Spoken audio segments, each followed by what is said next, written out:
নমস্কার। হ্যাঁ, ঠিকই শুনছেন। পশ্চিমবঙ্গ সরকার আরও ২৯,০০০ কোটি টাকা ঋণ নিচ্ছে। সম্প্রতি তৃতীয় ত্রৈমাসিকে অর্থ সংগ্রহের জন্য এই নতুন সিদ্ধান্ত নেওয়া হয়েছে, যা রাজ্যের বাজেট ও ভবিষ্যৎ অর্থনীতির ওপর বড় প্রভাব ফেলতে পারে।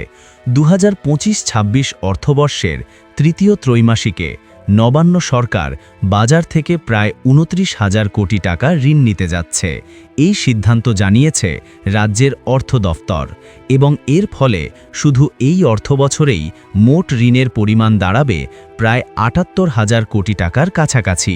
যেমনটি বিভিন্ন সংবাদমাধ্যম প্রকাশ করেছে, এই ঋণ নেওয়ার পেছনে রয়েছে বাজেটের ভিন্ন চাহিদা এবং নতুন প্রকল্পগুলোর জন্য অর্থ সংগ্রহের প্রয়োজন।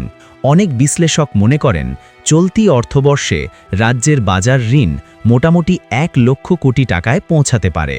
এই ঋণ নিয়ে রাজনৈতিক তর্কও রয়েছে। বিরোধীরা এটি উদ্বেগের বিষয় হিসেবে উল্লেখ করেছে। আবার সরকারের পক্ষ থেকে বলা হয়েছে, অর্থনৈতিক কর্মকাণ্ড এবং দায়িত্বশীল ব্যয়ের জন্য এই ঋণের প্রয়োজন হয়েছে। এরকম রাজনৈতিক দেশ বিদেশে সমস্ত গ্রাম শহর দুর্ঘটনা ও খেলাধুলার খবর দেখতে চাইলে ভিডিও লাইক, কমেন্ট, শেয়ার করবেন এবং আমাদের পাশে থাকবেন। ধন্যবাদ।